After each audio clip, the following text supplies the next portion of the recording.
हमारी आज की कहानी चिड़िया और उसकी बेटी। ये कहानी चंदनपुर जंगल की है, जहाँ पे चिड़िया अपने पति चिड़ा के साथ रहती थी और वो बहुत जल्दी माँ बनने वाली थी।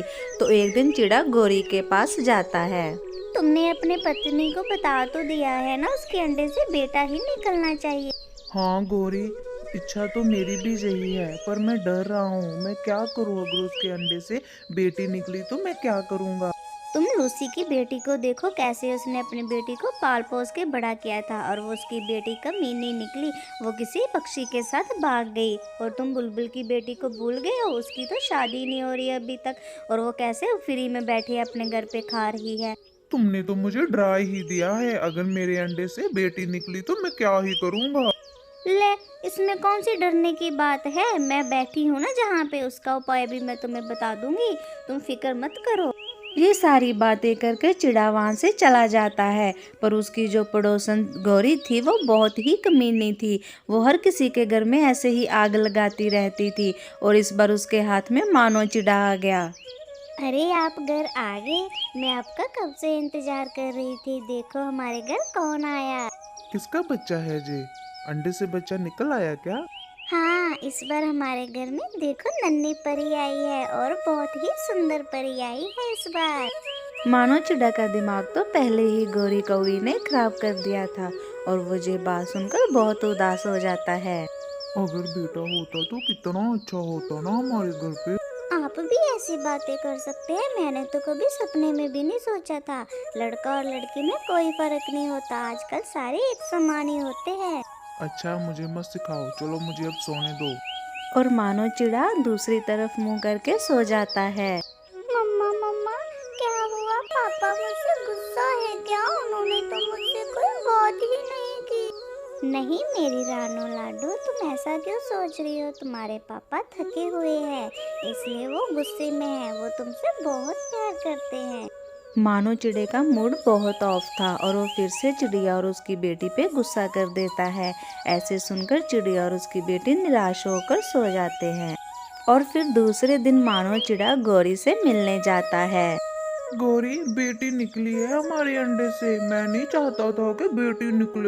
हौसला रखो, इतनी जल्दी क्यों घबराते हो? तुम उसको कहीं बाहर ले जाओ और वहाँ पे उसको किसी तालाब में फेंक आना। मगर वो तो ऐसे मर जाएगी।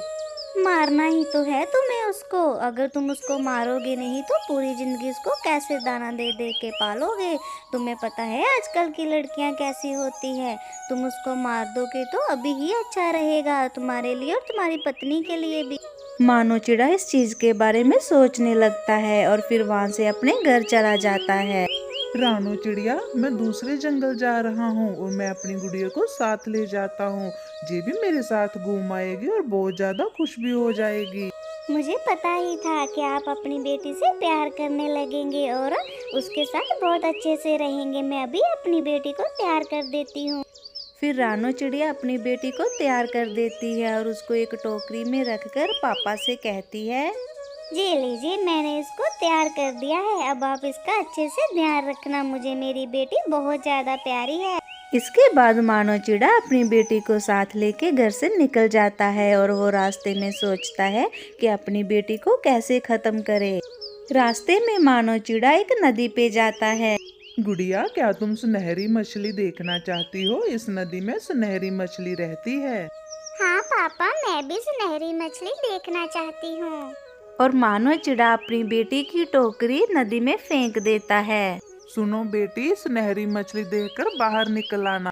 और फिर मानो चिड़ा वहाँ से निकलने ही लगता है, पर किसी न किसी तरह उसकी बेटी नदी से बाहर आ जाती है। पापा पापा, आपको पता है मैं नदी में डूबने वाली थी, मुझे नहीं देखनी सुनहरी मछली।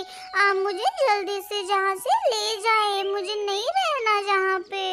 अब मानो चिड़ा अपनी बेटी को बता तो नहीं सकता था कि वो उसको मारने वाला था, और फिर वो इसको किसी और जगह पे लेके जाता है। और अब मानो उसको एक ऐसे पेड़ पे लेके जाता है जिसका फल खाने से आदमी वहीं पे मर जाता है।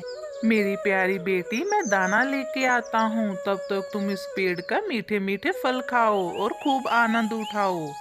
ठीक है पापा, आप जल्दी आना, मैं आपका इंतजार करूंगी। और मानो चिड़ा वहाँ से चला जाता है। अभी चिड़िया एक फल खाने ही लगती है और पीछे से मिट्ठू तोता आ जाता है। अरे रुको रुको छोटी चिड़िया, ये फल तो बहुत जहरीला है, तुम इसको बिल्कुल मत खाना। अंकल अंकल, जहरीला फल खाने से क्या होता है? मुझे तो नहीं पता, ये फल तो बहुत मीठे लगते हैं। बिटिया रानी, जहरीला फल खाने से पक्षी मर जाते हैं। ये बहुत जहरीला फल है जिस पर तुम बैठी हो। अच्छा, मेरे पापा ने तो मुझे ऐसा कुछ नहीं बताया, शायद उनको ये बात मालूम नहीं होंगी और वो इस दिशा में पहली बार आए होंगे। और फिर मिट्ठू तोता वहाँ से चला जाता है। जाकर देखता हूँ, अब तक वो चिड़िया ने फल खा लिया होगा और वो मर गई होगी। और मानो चिड़ा वहाँ से चला जाता है। गुड़िया को जिंदा देखकर चिड़ा हैरान हो जाता है। पापा, आपको पता नहीं था? ये फल तो बहुत जहरीला था, अगर मैं इसको खा लेती तो मर जाती। फिर मुझे पता, मेरे पापा बहुत रोते। हाँ मेरी बिटिया रानी, पर तुम्हें ये जहरीला फल के बारे में किसने बताया था? पापा, मुझे इस फल के बारे में मिट्ठू अंकल ने बताया था। वो यहाँ पे आए थे और उन्होंने मुझे बोला ये फल कभी नहीं खाना चाहिए। फिर मानो चिड़ा अपनी बेटी को कहीं और लेके जाता है। मानो चिड़ा एक जंगल में जाता है, वहाँ पे एक खोखर थी और वो उसको वहाँ पे रख देता है। अब मानो चिड़िया का एक ही फोकस था, अपनी बेटी को मारना, क्योंकि वो गौरी के बातों में आ चुका था। गुड़िया, इस खोकर में छुप जाओ तुम, जहाँ पे बहुत खतरा है। मैं थोड़ी देर में दाना लेके आता हूँ। ठीक है पापा, पर अब जल्दी आना, पिछली बार की तरह बिल्कुल ना हो, मुझे बहुत डर लगता है। हाँ हाँ, तुम बिल्कुल फिक्र मत करो, मैं दाना लेके जल्दी आ जाऊंगा, पर तुम बिल्कुल भी बाहर मत निकलना। मानो चिड़ा अपनी बेटी को उस खोखर में बिठाकर वहाँ से चला जाता है और घर की तरफ निकल जाता है। तो इसी वक्त चिड़िया सोचती है, क्यों ना जब तक पापा आते हैं मैं उड़ना सीख लेती हूँ, वैसे भी तो जहाँ अकेली बैठी हूँ। और फिर चिड़िया उड़ने की कोशिश करती है। वो बार बार उड़ती और गिरती, पर बार बार वो उड़ने की कोशिश करती रहती है और फिर लास्ट पे उसको उड़ना आ जाता है। चिड़िया बहुत खुश थी।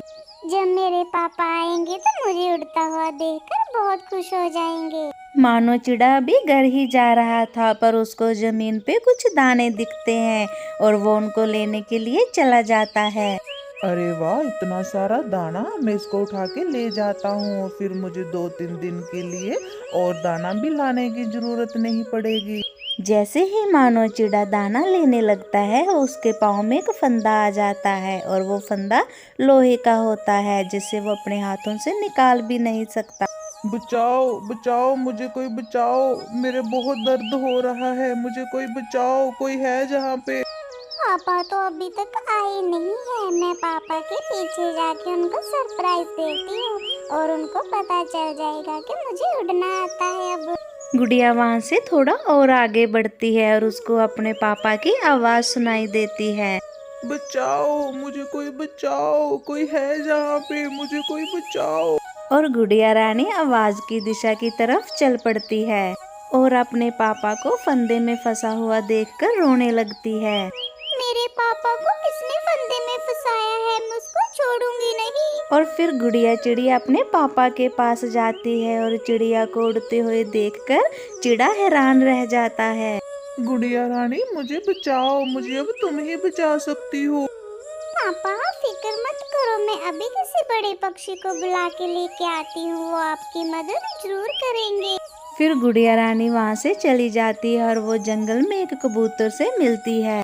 अंकल अंकल, प्लीज मेरे पापा को बहुत चोट आई है, वो इस पेड़ के पास वो फंस चुके हैं, प्लीज आप हमारी मदद करें, अब जहाँ पे और कोई भी मदद करने के लिए नहीं है। कबूतर गुड़िया चिड़िया की बातों में आ जाता है और वो उसके साथ उसके पिता की हेल्प करने के लिए चला जाता है और कबूतर वहाँ पे जाके उसके पापा को फंदे से आज़ाद करवा देता है। चलो अभी हमें जहाँ से जल्दी निकलना होगा, नहीं तो कोई शिकारी आ जाएगा। ये फंदा भी पक्का उसी शिकारी ने लगाया होगा। ये सारी बातें होने के बाद चिड़ा को अपनी गलती का एहसास होता है और उसको अपनी बेटी की वैल्यू अपनी ज़िंदगी में क्या है पता चलती है और वो अपनी बेटी से बहुत प्यार करने लगता है और दोनों से माफ़ी भी मांगता है। ऐसे वो तीनों खुशी खुशी रहने लगते हैं। दोस्तों, मेरी आपसे रिक्वेस्ट है, प्लीज़ आप अपनी बेटियों को भी उतना ही प्यार दो जितना आप अपने लड़कों को देते हो। धन्यवाद।